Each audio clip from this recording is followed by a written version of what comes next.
ನಮಸ್ಕಾರ ಫ್ರೆಂಡ್ಸ್, ರಕ್ಷಾ ಸಿರಿಮನೆ ಚಾನಲ್ಗೆ ನಿಮ್ಗೆಲ್ರಿಗೂ ಪ್ರೀತಿಯ ಸ್ವಾಗತ. ಐ ಹೋಪ್ ನೀವೆಲ್ಲರೂ ಚೆನ್ನಾಗಿದ್ದೀರಾ ಅಂತ ಭಾವಿಸ್ತೀನಿ. ನಿಮ್ಮ ಮನೆಯಲ್ಲಿ ಯಾರ್ಯಾರು ಇದ್ದೀರಾ?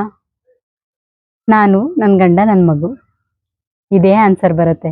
ಹೌದು ಫ್ರೆಂಡ್ಸ್, ಇವತ್ತಿನ ವಿಡಿಯೋದಲ್ಲಿ ನಾವು ಚಿಕ್ಕ ಕುಟುಂಬಕ್ಕೂ ಮತ್ತು ದೊಡ್ಡ ಕುಟುಂಬಕ್ಕೂ ಇರೋ ವ್ಯತ್ಯಾಸಗಳೇನು, ಮತ್ತೆ ನಾವು ಚಿಕ್ಕ ಕುಟುಂಬದಲ್ಲಿರೋದ್ರಿಂದ ನಮ್ಗೆ ಆಗುವಂಥ ನಷ್ಟಗಳೇನು ಅನ್ನೋದ್ರ ಬಗ್ಗೆ ಮಾತಾಡ್ತಾ ಹೋಗೋಣ. ಮತ್ತೆ ದೊಡ್ಡ ಕುಟುಂಬದಲ್ಲಿದ್ರೆ ಆಗುವಂಥ ಲಾಭ ನಷ್ಟಗಳೇನು ಅನ್ನೋದ್ರ ಬಗ್ಗೆನೂ ಕೂಡ ನಾವು ಮಾತಾಡ್ತಾ ಹೋಗೋಣ. ವಿಡಿಯೋನ ಕಂಟಿನ್ಯೂ ಮಾಡೋಣ ಫ್ರೆಂಡ್ಸ್. ಅದಕ್ಕೂ ಮುಂಚೆ ನೀವಿನ್ನೂ ನನ್ನ ಚಾನಲ್ನ ಸಬ್ಸ್ಕ್ರೈಬ್ ಮಾಡದೆ ನೋಡ್ತಿದ್ರೆ ಪ್ಲೀಸ್ ಚಾನಲ್ನ ಸಬ್ಸ್ಕ್ರೈಬ್ ಮಾಡಿ ನೋಡಿ. ಇದರಿಂದಾಗಿ ನನಗೆ ಹೊಸ ಹೊಸ ವಿಡಿಯೋಸ್ ಹಾಕ್ಲಿಕ್ಕೆ ಎಂಕರೇಜ್ ಮಾಡ್ದಂಗೆ ಆಗುತ್ತೆ. ವಿಡಿಯೋ ಇಷ್ಟ ಆದರೆ ಲೈಕ್ ಮಾಡಿ. ಬನ್ನಿ ಫ್ರೆಂಡ್ಸ್, ಇನ್ನು ತಡ ಮಾಡೋದು ಬೇಡ, ವಿಡಿಯೋನ ಕಂಟಿನ್ಯೂ ಮಾಡೋಣ. ದಿನಗಳಲ್ಲಿ ನೋಡ್ಬೋದು, ಹಳ್ಳಿನಲ್ಲೇ ಆಗ್ಬೋದು, ಸಿಟಿನಲ್ಲೇ ಆಗ್ಬೋದು, ಕುಟುಂಬದಲ್ಲಿ ಯಾರಿದ್ದಾರೆ ಅಂದರೆ ಗಂಡ ಹೆಂಡತಿ, ಒಂದು ಮಗಿದ್ರೆ ಒಂದು ಮಗು, ಇಲ್ಲಾಂದರೆ ಎರಡು ಮಕ್ಕಳಿದ್ರೆ ಎರಡು ಮಕ್ಕಳು, ಇಷ್ಟೇ. ತಂದೆ ತಾಯಿ ಇಲ್ಲ, ತಂದೆ ತಾಯಿ ಜೊತೆಗಿರಲ್ಲ, ಊರಲ್ಲಿರ್ತಾರೆ, ಇಲ್ಲ ಅಂದರೆ ಇನ್ನೊಂದು ಮನೆಯಲ್ಲೇ ಇರ್ತಾರೆ. ಇದೇ ರೀತಿಯಾದ ಕಲ್ಚರು ಇತ್ತೀಚಿನ ದಿನಗಳಲ್ಲಿ ಮುಂದುವರಿತಾ ಬರ್ತಾ ಇದೆ. ಚಿಕ್ಕ ಕುಟುಂಬದಿಂದ ಆಗೋದು ನಷ್ಟ ಏನು ಅಂತಂದನ್ನ ಫಸ್ಟ್ ತಿಳ್ಕೊಳ್ಳೋಣ ಫ್ರೆಂಡ್ಸ್. ಆಮೇಲೆ ನಾವು ಲಾಭದ ಬಗ್ಗೆ ಮಾತಾಡೋಣ. ಸ್ವತಂತ್ರ ಬೇಕು ಅಂತ ಇರ್ಬೋದು, ಒಂದು ಜವಾಬ್ದಾರಿ ಕಡಿಮೆ ಮಾಡ್ಕೊಳ್ಳೋಕೆ ಅಂತ ಹೇಳ್ಬಿಟ್ಟು ಚಿಕ್ಕ ಕುಟುಂಬಕ್ಕೆ ಅಂತ ಬರ್ತೀವಿ. ಫೈನ್, ಎಲ್ಲದೂ ಸಿಗುತ್ತೆ, ನೀವು ಅಂದ್ಕೊಂಡಿದ್ದಂಗೆ ಎಲ್ಲದೂ ಸಿಗುತ್ತೆ. ಸ್ವಲ್ಪ ದಿವಸ ನೀವು ತುಂಬ ಚೆನ್ನಾಗಿ ಆರಾಮಾಗಿ ಇದು ಬಿಡ್ತೀರಾ. ಸಪ್ರೇಟಾಗಿ ಇರೋದ್ರಿಂದ, ಅಮ್ಮ ಅಪ್ಪನ ದೂರ ಇಟ್ಟಿರೋದ್ರಿಂದ ಆಗುವಂಥ ನಷ್ಟಗಳೇನೋ ಅಂತ ನೋಡೋದಾದ್ರೆ ಬೆಟ್ಟದಷ್ಟು ನಷ್ಟಗಳಿದೆ. ಲಾಭಗಳು ನಿಮಗೆ ಇಷ್ಟೇ ಸಿಕ್ಕಿದ್ರೆ ನಷ್ಟಗಳು ಇಷ್ಟು ಸಿಗುತ್ತೆ. ಹೌದು ಫ್ರೆಂಡ್ಸ್, ಖಂಡಿತ. ಕೆಲವು ದಿನಗಳ ಮಟ್ಟಿಗೆ ಮಾತ್ರ ನಿಮ್ಗೆ ಅನ್ಕೊಂಡಂತ ಒಂದು ಫ್ರೀಡಮ್ ಸಿಗುತ್ತೆ, ನಿಮ್ಗೆ ಏನೋ ಒಂದು ಖುಷಿ ಸಿಗ್ಬೋದು. ಅಂದ್ರೆ ನಿಮ್ಗೂ ಕೂಡ ಮಕ್ಕಳಾಗತ್ತಲ್ಲ, ನಿಮ್ಗೆ ಮಕ್ಕಳಾದ್ಮೇಲೆ ಅನ್ಸುತ್ತೆ ಎಷ್ಟು ಕಷ್ಟ ಇದೆ ಈ ಮಕ್ಕಳನ್ನ ನೋಡ್ಕೊಳಕ್ಕೆ, ಯಾರಾದ್ರೂ ಜೊತೆಗಿದ್ದಿದ್ರೆ ನಮಗೂ ಚೆನ್ನಾಗಿರ್ತಿತ್ತಲ್ವಾ ಅಂತ ಅನ್ಸುತ್ತೆ. ಇತ್ತೀಚಿನ ದಿನಗಳಲ್ಲಂತೂ ಜೀವನ ನಡೆಸಬೇಕು ಅಂದ್ರೆ ಮನೆಯಲ್ಲಿ ಗಂಡ ಮತ್ತೆ ಹೆಂಡತಿ ಇಬ್ರು ಕೂಡ ಕೆಲ್ಸಕ್ಕೆ ಹೋಗೋ ಅನಿವಾರ್ಯತೆ ಇದ್ದೇ ಇರುತ್ತೆ. ಇಂಥ ಸಂದರ್ಭದಲ್ಲಿ ನಿಮ್ಗೆ ಮಕ್ಕಳಾದಾಗ ಮಕ್ಕಳನ್ನ ನೋಡ್ಕೊಳಕ್ಕೆ ಮನೆಯಲ್ಲಿ ಯಾರಾದ್ರೂ ಇದ್ರೆ ಎಷ್ಟು ಚೆನ್ನಾಗಿರುತ್ತೆ ಅಲ್ವಾ. ಈ ಸ್ಮಾಲ್ ಕುಟುಂಬದಿಂದ ಆಗುವಂತ ನಷ್ಟಗಳ ಬಗ್ಗೆ ನಷ್ಟಗಳೇನು ಅಂತ ನಾವು ನೋಡೋದಾದ್ರೆ, ಒಂದು, ಮಕ್ಕಳಿಗೆ ಅಜ್ಜಿ ತಾತ ಇಲ್ದಿರೋ ತರ ಮಾಡ್ತೀವಿ. ಇನ್ನೊಂದು, ಜವಾಬ್ದಾರಿ ಕಡಿಮೆ ಆಗುತ್ತೆ. ಒಂದು ಸಂಸ್ಕಾರ, ಅದ್ರ ಬಗ್ಗೆ ನಾಲೆಡ್ಜ್ ಕಡಿಮೆ ಇರುತ್ತೆ. ಒಂದು ಕಷ್ಟ ಅಂತ ಬಂದಾಗ ಯಾರ ಹತ್ರನಾರೋ ಹೇಳ್ಕೋಬೇಕು, ಮತ್ತೆ ಯಾರಾದ್ರೂ ನಮಗೆ ಸಮಾಧಾನ ಮಾಡಬೇಕು ಅಂದ್ರೆ ಯಾರು ಇಲ್ಲದೆ ಇರೋ ತರ ಪರಿಸ್ಥಿತಿ ಇರುತ್ತೆ. ಮನೆಯಲ್ಲಿ ಒಂದು ಬೇಕು ಬೇಡಗಳಿದ್ದಾಗ ದೊಡ್ಡವರು ಅಂತ ಇದ್ರೆ ಅವ್ರ ಒಂದು ಒಳ್ಳೆ ಮಾತುಗಳನ್ನ ಹೇಳಿದ್ರೆ, ಅವರ ಒಂದು ಅನುಭವದ ಮಾತುಗಳು ನೀವು ಏನೋ ಒಂದು ದಾರಿ ತಪ್ಪುತ್ತಾ ಇದ್ದಾಗ ಅದು ನಿಮಗೆ ಒಂದು ರಕ್ಷಣೆನ ನೀಡಿದಂಗೆ ಆಗುತ್ತೆ. ಜೊತೆಗೆ ಮುಖ್ಯವಾಗಿ ಗಂಡ ಹೆಂಡತಿ, ಒಂದು ಕುಟುಂಬದಲ್ಲಿ ಗಂಡ ಹೆಂಡತಿನೇ ಇದ್ದಾಗ ಮನೆಯಲ್ಲಿ ಜಗಳಗಳಾಗ್ತಾ ಇರ್ಬೋದು. ಇವಾಗಿನ ಕಾಲದಲ್ಲಂತೂ ಚಿಕ್ಕದಕ್ಕೆಲ್ಲ ಜಗಳಗಳನ್ನ ಆಡ್ತಾ ಇರ್ತಾರೆ. ಯಾಕೆ? ಹೇಳೋರಿರಲ್ಲ, ಕೇಳೋರಿರಲ್ಲ. ಮನೆಯಲ್ಲಿ ಇಬ್ಬರೇ ಇರ್ತಾರೆ, ಎಷ್ಟಾದ್ರೂ ಕಿರ್ಚಾಡ್ಬೋದು, ಎಷ್ಟಾದ್ರೂ ಹರ್ಚಾಡ್ಬೋದು. ಯಾರು ಹೇಳ್ತಾರೆ, ಯಾರು ಕೇಳ್ತಾರೆ ಹೇಳಿ? ಅದೇ ಮನೆಯಲ್ಲಿ ಪ್ಯಾರೆಂಟ್ಸ್ ಇದ್ರೆ ಸ್ವಲ್ಪ ಮಟ್ಟಿಗಾದ್ರೂ ಭಯ ಇರುತ್ತಲ್ವಾ. ಇದು ದೊಡ್ಡವರಿದ್ದಾರೆ, ಜೋರಾಗಿ ಮಾತಾಡಬಾರ್ದು, ಜಗಳ ಮಾಡ್ಕೋಬಾರ್ದು ಅಂತ ಪೂರ್ಣ ಪ್ರಮಾಣದಲ್ಲಿ ಅಲ್ಲ ಅಂದ್ರೂ ಕೂಡ ಸ್ವಲ್ಪ ಮಟ್ಟಿಗಾದ್ರೂ ಮನೆಯಲ್ಲಿ ಜಗಳ ಕಮ್ಮಿ ಆಗುತ್ತೆ, ಸ್ವಲ್ಪ ಶಾಂತಿ ನಿಲ್ಲಿಸುತ್ತೆ ಅಂತ ಹೇಳ್ಬೋದು. ಏನಂತಾರೆ, ಇದು ಸರಿ ಅಲ್ವಾ? ಹಾಗೆ ಕೆಲವೊಂದು ಸಂಸ್ಕಾರಗಳು ನಮ್ಗೆ ಗೊತ್ತಿರಲ್ಲ, ಹಬ್ಬ ಹರಿದಿನಗಳು ಆಚರಣೆಗಳು ಗೊತ್ತಿರಲ್ಲ. ಎಜುಕೇಶನ್ ಮುಗಿಸಿ ಒಂದೆರಡು ವರ್ಷ ಕೆಲಸ ಮಾಡಿದ ತಕ್ಷಣ ಮದುವೆ ಮಾಡಿರ್ತಾರೆ. ಸ್ವಲ್ಪ ತಿಳುವಳಿಕೆ ಇದ್ದಾಗ ಮನೇಲಿ ದೊಡ್ಡವರಿದ್ರೆ ಒಂದು ಆಚಾರ ವಿಚಾರ ನಿಮ್ಗೂ ಗೊತ್ತಾಗುತ್ತೆ, ಮಕ್ಳಿಗೂ ಗೊತ್ತಾಗುತ್ತೆ. ಹೌದಲ್ವಾ? ಹೀಗೆ ಮನೆಯಲ್ಲಿ ದೊಡ್ಡವರಿದ್ರೆ ಇದಿಷ್ಟು ಲಾಭಗಳು ನಮಗೆ ಸಿಗುತ್ತೆ. ಆಮೇಲೆ ಜಾಯಿಂಟ್ ಫ್ಯಾಮಿಲಿ ಅಂದ ತಕ್ಷಣ ಹಿಂದೆಲ್ಲ ನಿಮ್ಗೆ ಗೊತ್ತಿರ್ಬೋದು, ದೊಡ್ಡಪ್ಪ ದೊಡ್ಡಮ್ಮ, ಅವ್ರ ಮಕ್ಕಳು, ಚಿಕ್ಕಪ್ಪ ಚಿಕ್ಕಮ್ಮ, ಅತ್ತೆ ಮಕ್ಕಳು, ಮಾವನ ಮಕ್ಕಳು, ಹೀಗೆ 30ರಿಂದ 40 ಜನ ಒಂದು ಕುಟುಂಬದಲ್ಲಿ ಇರ್ತಾ ಇದ್ರು. ಅದು ಜಾಯಿಂಟ್ ಫ್ಯಾಮಿಲಿ ಅಂತ ಹೇಳ್ತಾರೆ, ದೊಡ್ಡ ಕುಟುಂಬ. ಆದ್ರೆ ಇತ್ತೀಚಿನ ದಿನಗಳಲ್ಲಿ ಅಷ್ಟು ದೊಡ್ಡ ಕುಟುಂಬನ ಯಾರೋ ನಿರೀಕ್ಷೆ ಮಾಡೋದು ಬೇಡ. ಅಷ್ಟು ದೊಡ್ಡ ಕುಟುಂಬನ ಸೆಕೆಂಡ್ ಬಿಡಿ, ತಾಯಿ ತಂದೆ ಇದ್ರೇನೆ ಅದೇ ಒಂದು ದೊಡ್ಡ ಕುಟುಂಬ ಅಂತ ಅನ್ಸಿದೆ. ಅಟ್ಲೀಸ್ಟ್ ಆ ಒಂದು ನಾವು ಕಲ್ಚರ್ನಾರು ಮುಂದುವರ್ಸ್ಕೊಂಡು ಹೋಗ್ಬೇಕು. ಜೊತೆಗೆ ತಂದೆ ತಾಯಿ ಜೊತೆ ಇದ್ರೆ ನಮ್ಗೆ ಹೀಗೆ ನಾನು ಹೀಗೆ ಆಲ್ರೆಡಿ ಹೇಳಿದಂಗೆ ಹೀಗೆ ಸಾಕಷ್ಟು ಲಾಭಗಳನ್ನು ಕೂಡ ನಾವು ಪಡ್ಕೋಬಹುದು. ಮತ್ತೆ ನಿಮ್ಮನ್ನ ಹೆತ್ತು ಹೊತ್ತು ಸಾಕಿದಂತ ತಂದೆ ತಾಯಿ ಕೂಡ ತುಂಬಾ ಸಂತೋಷವಾಗಿ ತೃಪ್ತಿಯಿಂದ ಇರ್ತಾರೆ ಅನ್ನೋತಾ ಹೇಳೋದ್ರಲ್ಲಿ ಯಾವುದೇ ಡೌಟ್ ಇಲ್ಲ. ಅವ್ರಿಗೂ ಕೂಡ ಒಂದು ತನ್ನ ಮಕ್ಕಳ ಜೊತೆಗೆ ಇದ್ರೆ ಅವ್ರಿಗೂ ಎಷ್ಟು ಸಂತೋಷ ಆಗುತ್ತಲ್ವಾ. ಆಮೇಲೆ ಇನ್ನೊಂದು ಮುಖ್ಯವಾಗಿ ಜೊತೆಗೆ ತಂದೆ ತಾಯಿ ಜೊತೆಗಿದೆ ಒಂದು ಮುಖ್ಯವಾದ ಪ್ಲಸ್ ಪಾಯಿಂಟ್ ಅಂತ ಏನಂದ್ರೆ, ನಿಮ್ಮ ಮಕ್ಕಳಿಗೆ ಅಜ್ಜಿ ತಾತನ ಪ್ರೀತಿ ಅಗಾಧವಾಗಿ ಸಿಗುತ್ತೆ ಫ್ರೆಂಡ್ಸ್. ಹೌದು, ಇತ್ತೀಚಿನ ದಿನಗಳಲ್ಲಿ ನಾನು ಆಲ್ರೆಡಿ ಹೇಳ್ದಂಗೆ ಗಂಡ ಹೆಂಡತಿ ಇಬ್ರು ದುಡಿಯೋವಂಥ ಅನಿವಾರ್ಯತೆ ಇದ್ದಾಗ ಏನಾಗುತ್ತೆ, ಮಕ್ಕಳನ್ನ ಡೇ ಕೇರಿಗೆ ಬಿಟ್ಟು ಹೋಗ್ಬೇಕಾಗುತ್ತೆ, ಅಥವಾ ಇನ್ಯಾವುದೋ ಪ್ಲೇ ಸ್ಕೂಲ್ಸ್ ಅಂತ ಇರುತ್ತೆ, ಬೇಬಿ ಸಿಟ್ಟಿಂಗು, ಇಲ್ಲೆಲ್ಲ ನೀವು ಮಕ್ಕಳನ್ನ ಬಿಟ್ಟು ಕೆಲಸಕ್ಕೆ ಹೋಗುವಂಥ ಪರಿಸ್ಥಿತಿ ಇರುತ್ತೆ. ಅಲ್ಲಿ ನಮ್ಮ ಮಕ್ಕಳು ಎಷ್ಟು ಸೇಫ್ ಆಗಿರ್ತಾರೆ ಅದು ನಮ್ಗೆ ಎಷ್ಟು ಮಟ್ಟಿಗೆ ಗೊತ್ತು. ನಾವು ಅಡ್ಮಿಷನ್ ಮಾಡೋ ಟೈಮಲ್ಲಿ ಎಲ್ಲದೂ ಕೂಡ ಪರ್ಫೆಕ್ಟ್ 100% ಆಗಿ ನಾವು ಏನೂ ಮಕ್ಳಿಗೆ ತೊಂದರೆ ಇಲ್ದಂಗೆ ನೋಡ್ಕೊಳ್ತೀವಿ, ನಿಮ್ಮ ಮಕ್ಕಳನ್ನ ತುಂಬ ಕೇರ್ ಮಾಡ್ತೀವಿ ಅಂತ ಹೇಳ್ಬಿಟ್ಟು ಕಮಿಟ್ ಹಾಕ್ತಾರೆ, ನಮಗೆ ಭರವಸೆ ಕೊಡ್ತಾರೆ. ನೀವು ಒಂದು ಸಾರಿ ಬಿಟ್ಟು ಹೋದ ತಕ್ಷಣ ಅಲ್ಲಿ ಒಳಗಡೆ ಏನು ನಡೆಯುತ್ತೆ ಗೊತ್ತಿದೆಯಾ ನಿಮಗೆ? ಅದು ಖಂಡಿತ ಗೊತ್ತಿರಲ್ಲ. ಯಾಕಂದರೆ ನನ್ನ ಅನುಭವನ ನಾನು ಹೇಳಬೇಕು ಅಂದರೆ, ನಾನು ಕೂಡ ಮಕ್ಕಳಾದ್ಮೇಲೆ ಕೆಲ್ಸಕ್ಕೆ ಹೋಗೋವಂಥ ಅನಿವಾರ್ಯತೆ ಬಂತು. ಆವಾಗ ವಿಧಿ ಇಲ್ಲದೆ ನಾನು ಮಕ್ಕಳನ್ನ ಬೇಬಿ ಕೇರಲ್ಲಿ ಬಿಟ್ಟು ಹೋಗ್ತಿದ್ದೆ. ಆ ಟೈಮಲ್ಲೇ ನಾನು ಆ ಬೇಬಿ ಕೇರಿಗೆ ನಾನು 700 ರುಪೀಸ್ ಏನೋ ಪೇ ಮಾಡ್ತಾ ಇದ್ದೆ. ಆದರೆ ಅದರಿಂದ ನಾನು ಕಳ್ಕೊಂಡಿದ್ದು ಎಷ್ಟು, ಮಕ್ಕಳು ಆ ಚಿಕ್ಕ ಪುಟಾಣಿ ಮಕ್ಕಳು ಪ್ರೀತಿ, ಅದು ದೊಡ್ಡವರಾದ್ಮೇಲೆ ನಮ್ಗೆ ಆ ಅನುಭವ ಆ ಪ್ರೀತಿನ ನಾವು ಮಾಡೋಕ್ಕಾಗಲ್ಲ ಮಕ್ಕಳಿಗೆ. ನಮ್ಮ ಪ್ರೀತಿ ಮಕ್ಕಳಿಗೆ ಆ ಏಜಲ್ಲಿ ಬೇಕಾಗಿರುತ್ತೆ ಅಲ್ವಾ. ನನಗೆ ಆ ಬೇಬಿ ಕೇರಿಂದ ಬಿಟ್ಟು ನಾನು ಆಚೆ ಬರಬೇಕು ಅಂದರೆ ನನ್ನ ಕಣ್ಣಲ್ಲಿ ನೀರು ಬರ್ತಾಯಿತ್ತು. ಆ ಮಕ್ಕಳು ಎರಡೂ ಕೂಡ ನನ್ನನ್ನು ತಪ್ಕೊಂಡು ಅಳ್ತಾ ಇದ್ವು, ಅಮ್ಮ ಬಿಟ್ಟು ಹೋಗ್ಬೇಡ, ಅಮ್ಮ ಹೋಗ್ಬೇಡ ಅಂತ. ಸಾರಿ, ಇವತ್ತು ಕೂಡ ನನಗೆ ಅದನ್ನ ನೆನೆಸ್ಕೊಂಡ್ರೆ ಎಷ್ಟು ಕಷ್ಟ ಅನಿಸುತ್ತೆ ಅಂದರೆ ಕಣ್ಮುಂದೆ ಬರುತ್ತೆ ಆ ದೃಶ್ಯ ನನಗೆ. ನಿಜವಾಗ್ಲೂ ಆ ಡೇ ಕೇರಲ್ಲಿ ಬಿಟ್ಬಿಟ್ಟು ನಾವು ಹೋಗೋದು ಮಕ್ಕಳನ್ನ.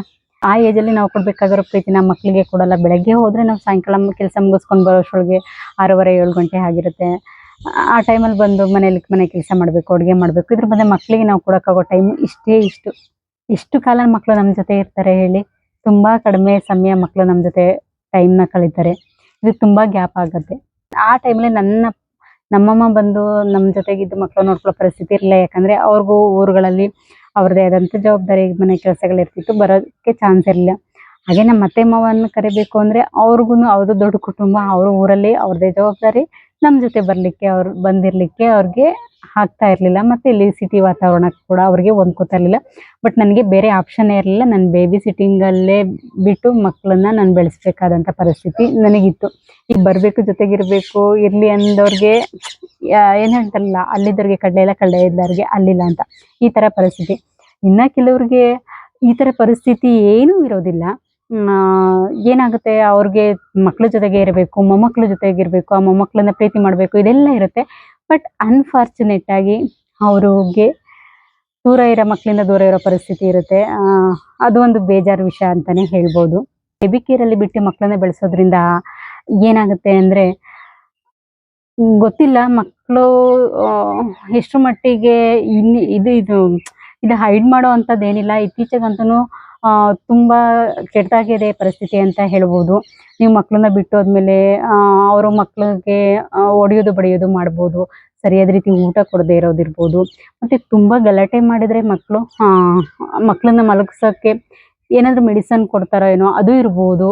ಇದರಿಂದಾಗಿ ಮಕ್ಕಳು ಮೆಂಟಲ್ ಗ್ರೋ ಏನಾಗುತ್ತೆ, ಫಿಸಿಕಲಿ ಮತ್ತು ಮೆಂಟಲಿ ಎರಡೂ ಕೂಡ ಗ್ರೋ ಕಡಿಮೆ ಆಗ್ತಾ ಹೋಗುತ್ತೆ. ಮಕ್ಕಳು ಒಂಥರ ಮದ್ದು ಬಿದ್ದಂಗೆ ಆಗೋಗ್ಬಿಡ್ತವೆ. ಮಕ್ಕಳ ಬೆಳವಣಿಗೆಯಲ್ಲಿ ಕುಂಠಿತ ಆಗ್ಬೋದು, ಮಾನಸಿಕವಾಗಿ ಕುಗ್ಗೋಗ್ತವೆ. ಇದೆಲ್ಲ ಆಗುತ್ತೆ ನಾವು ಮಕ್ಕಳನ್ನ ಆಚೆ ಬಿಟ್ಟು ಬೆಳೆಸೋದ್ರಿಂದ. ಅದೇ ಮನೆಯಲ್ಲಿ ತಾಯಿ ತಂದೆ ಇದ್ದು ಮಕ್ಕಳನ್ನ ನೋಡಿಕೊಂಡ್ರೆ ಎಷ್ಟು ಪ್ರೀತಿಯಿಂದ ಇರ್ತವೆ. ಮಕ್ಕಳು ಎನಿ ಟೈಮ್ ಮನೆಯಲ್ಲೇ ಇರ್ತಾರೆ. ಅವರು ಮನೆ ಸುಖನ, ಪ್ರೀತಿನ, ಸಂತೋಷನ ಅನುಭವಿಸ್ತಾರೆ. ಜೊತೆಗೆ ನೀವು ಕೆಲ್ಸಕ್ಕೆ ಹೋಗಿ ಅವ್ರ ಮನೆಯಲ್ಲೇ ಅಜ್ಜಿ ತಾತ ಜೊತೆ ಇರ್ತಾರೆ, ನೀವು ಕೆಲ್ಸಕ್ಕೆ ಹೋಗಿ ಮನೆಗೆ ಬಂದಾಗ ಅದು ನಿಮ್ಮ ಪ್ರೀತಿನೂ ಸಿಗುತ್ತೆ. ಮಕ್ಕಳು ಅವಾಗ ಎಷ್ಟು ಖುಷಿಯಾಗಿ ಇರ್ತಾರೆ ಅಲ್ವಾ. ಅವ್ರಿಗೂ ಕೂಡ ಅಜ್ಜಿ ತಾತನ ಪ್ರೀತಿ ಸಿಕ್ಕದಂಗೆ ಆಗುತ್ತೆ, ತುಂಬ ಸಂತೋಷವಾಗಿರ್ತಾರೆ. ನೀವು ಕೂಡ ನಿಮಗೂ ಕೂಡ ಯಾವುದೇ ಟೆನ್ಷನ್ ಇಲ್ಲಾಗೆ ನೀವು ಹೊರಗಡೆಯಿಂದ ಕೆಲಸ ಮಾಡಿಕೊಂಡು ಬರ್ಬೋದು. ಇವಾಗ ಮನೆಯಲ್ಲಿ ಕೆಲಸದವ್ರನ್ನ ಇಟ್ಬಿಟ್ಟು ನಾನು ಮಕ್ಕಳನ್ನ ಬೆಳೆಸ್ತೀನಿ ಅಂತಂದರೆ ಅದೂ ಒಂದು ಪ್ರಾಬ್ಲಮ್ಮು. ಆ ಕೆಲಸದವ್ರು ಯಾವ ರೀತಿ ನೋಡ್ಕೊಳ್ತಾರೆ, ನೀವು ಆಚೆ ಹೋದ್ಮೇಲೆ ಮಕ್ಕಳನ್ನ ಯಾವ ರೀತಿ ನೋಡ್ಕೊಳ್ತಾರೆ ಅನ್ನೋದು ಗೊತ್ತಿರಲ್ಲ. ಎಷ್ಟೊಂದು ಜನ ಬೇರೆ ನೀವು ನ್ಯೂಸ್ಗಳಲ್ಲೆಲ್ಲ ಕೇಳಿರ್ಬೋದು, ಮಕ್ಕಳನ್ನ ಭಿಕ್ಷೆ ಬೇಡಕ್ಕೆ ಕೊಟ್ಟಿರ್ತಾರೆ ಹೊರಗಡೆ. ಅದು ಹೇಗೋ ಗೊತ್ತಾಗಿ ಕೆಲವೊಬ್ಬರಿಗೆ ಅದು ಹೇಗೋ ಗೊತ್ತಾಗಿ ಅವ್ರಿಗೆ ಅದಕ್ಕೆ ಗಲಾಟೆಗಳಾಗಿರೋದನ್ನು ಕೂಡ ನಾವು ನೋಡಿರ್ತೀವಿ. ಈ ರೀತಿ ಎಲ್ಲ ತೊಂದರೆಗಳು ಆಗುತ್ತೆ ಅಲ್ವಾ. ನಮ್ಮವ್ರನ್ನ ಬಿಟ್ಟು ಯಾರಿಗೋ ಪೇ ಮಾಡಿ ಇದನ್ನ ನೀವೇ ಯೋಚನೆ ಮಾಡಬೇಕು ಅಲ್ವಾ. ಮತ್ತೆ ಹಾ ಹಾ ನಿಮ್ಮ ತಾಯಿ ತಂದೆಗೆ ಅದೆಷ್ಟು ಖುಷಿ ಆಗುತ್ತೆ ಹೇಳಿ. ಅವರು ನಿಮ್ಮನ್ನ ಬೆಳೆಸೋ ಟೈಮಲ್ಲಿ ಜವಾಬ್ದಾರಿಗಳು ಜಾಸ್ತಿ ಇರುತ್ತೆ. ಸಂಪಾದನೆ ಮಾಡಬೇಕು, ಮತ್ತೆ ನಿಮ್ಮನ್ನ ನೋಡ್ಕೋಬೇಕು. ಹಾಗಾಗಿ ಪೂರ್ಣ ಪ್ರಮಾಣದಲ್ಲಿ ನಿಮ್ಗೆ ಪ್ರೀತಿ ಕೊಟ್ಟಿರಕ್ಕಾಗಿರಲ್ಲ. ಆ ಟೈಮ್ನ ತುಂಬ ಸ್ಪೆಂಡ್ ಮಾಡ್ಲಿಕ್ಕೆ ಆಗಿರಲ್ಲ ಅಂತ ಅನ್ಸುತ್ತೆ. ಕಷ್ಟಪಟ್ಟು ನಿಮ್ಮನ್ನ ಸಾಕ್ತಾ ಇರ್ತಾರೆ, ಬೆಳೆಸ್ತಿರ್ತಾರೆ. ಅದೇ ವಯಸ್ಸಾದ ಕಾಲದಲ್ಲಿ ಅವ್ರಿಗೆ ಯಾವುದೇ ಜವಾಬ್ದಾರಿ ಕರ್ತವ್ಯಗಳಿರಲ್ಲ. ಆರಾಮಾಗಿ ಅವ್ರ ಮೊಮ್ಮಕ್ಳು ಅವ್ರ ಇಡೀ ಪ್ರೀತಿನ ಮೊಮ್ಮಕ್ಳಿಗೋಸ್ಕರ ಧಾರೆ ಎರಿತಾರೆ. ತುಂಬಾ ಚೆನ್ನಾಗಿ ಮೊಮ್ಮಕ್ಳುಗಳು ಅಜ್ಜಿ ತಾತನ ಜೊತೆ ಬೆಳಿತಾರೆ ಅಲ್ವಾ. 2 ಬೆನಿಫಿಟ್ ಆಯ್ತು ಇಲ್ಲಿ. ಒಂದು, ಮಕ್ಳು ಕೂಡ ಚೆನ್ನಾಗಿ ಬೆಳ್ಕೊಂಡ್ರು, ಗ್ರೋ ಆದ್ರು, ಒಳ್ಳೆ ಬುದ್ಧಿ ಒಳ್ಳೆ ಅಜ್ಜಿ ತಾತನಿಂದ ಒಳ್ಳೆ ಬುದ್ಧಿ ಸಿಕ್ತು. ಈ ಕಡೆ ನಿಮ್ಮ ತಾಯಿ ತಂದೆಗೂ ಕೂಡ ಒಂದು ಸಂತೃಪ್ತಿ ಸಿಕ್ತು. ಈ ಕಡೆ ತನ್ನ ಮಕ್ಳ ಜೊತೆನೂ ಇದ್ದಂಗಾಯ್ತು, ತನ್ನ ಮೊಮ್ಮಕ್ಳ ಜೊತೆನೂ ಇದ್ದಂಗಾಯ್ತು. 2 ಲಾಭಗಳಾಯ್ತು. ಅದಷ್ಟು ಒಟ್ಟು ಕುಟುಂಬದಲ್ಲಿದ್ರೆ ಎಲ್ರು ಖುಷಿಯಾಗಿರ್ತಾರೆ, ಎಲ್ಲರೂ ಖುಷಿಯಾಗಿರ್ಬೋದು ಅನ್ನೋದು ನನ್ನ ಅಭಿಪ್ರಾಯ. ನನಗೆ ಯಾಕೆ ಈ ವಿಡಿಯೋನ ಮಾಡ್ಬೇಕು ಅಂತ ಅನ್ನಿಸ್ತು ಅಂದ್ರೆ, ಈಗ ಲಾಸ್ಟ್ ಬಂತು ಒಂದು ಇನ್ಸಿಡೆಂಟ್ ನಿಮ್ಗೆಲ್ಲ ನೆನಪಿರ್ಬೋದು. ಒಂದು ಮಗು ಮತ್ತೆ ತಾಯಿದು ಡೆತ್ ಆಗುತ್ತೆ ಅಂತ. ಒಬ್ಬ ತಾಯಿ ಅಲ್ಲಿ ಒಂದ್ ಮನೆಯಲ್ಲಿ ಗಂಡ, ಇದು ನಾನು ಯಾವ್ದು ಕತೆ ಹೇಳ್ತಾ ಇಲ್ಲ, ಇದು ಮೊನ್ನೆ ನಡೆದಿರೋವಂಥ ಸ್ಟೋರಿನೇ ಇದು. ಇವರು ನಮ್ಗೆ ಗೊತ್ತಿರೋ ಅಂತವ್ರೆ ಇವ್ರನ್ನ. ಹಾಗಾಗಿ ನಾನು ಈ ವಿಡಿಯೋನ ಮಾಡ್ಬೇಕು ಅಂತ ಅನ್ನಿಸ್ತು. ಅವ್ರ ಮನೆಯಲ್ಲಿ ಬರೀ ಗಂಡ ಹೆಂಡತಿ, ಒಂದು ಚಿಕ್ಕ ಮಗು ಇರುತ್ತೆ. ಅವರು ವರ್ಕ್ ಫ್ರಮ್ ಹೋಮ್ ಮಾಡ್ತಾ ಇರ್ತಾರೆ. ಅಲ್ಲ, ಬಟ್ಟೆನ ಹೋಗ್ಬಿಟ್ಟು ಟೆರೆಸ್ ಮೇಲೆ ಬಟ್ಟೆ ಒಣಗಾಕೋಣ ಅಂತ ಮೇಲೆ ಹೋಗಿರ್ತಾರೆ. ಮಗುನ ಕೆಳಗಡೆನೆ ಬಿಟ್ಟು ಹೋಗಿರ್ತಾರೆ. ಅಂತ ಸಂದರ್ಭದಲ್ಲಿ ಮಗು ಬಚ್ಚಲ್ ಮನೆಯ ಡೋರ್ ಓಪನ್ ಇರೋ ಕಾರಣದಿಂದ ಆ ಬಕೆಟ್ ಅಲ್ಲಿ ಬಚ್ಚಲ್ ಮನೆಗೆ ಹೋಗಿ ಆ ಬಕೆಟ್ ಒಳಗಡೆ ಬಿದ್ದು ಮಗು ಸಾವಾಗುತ್ತೆ.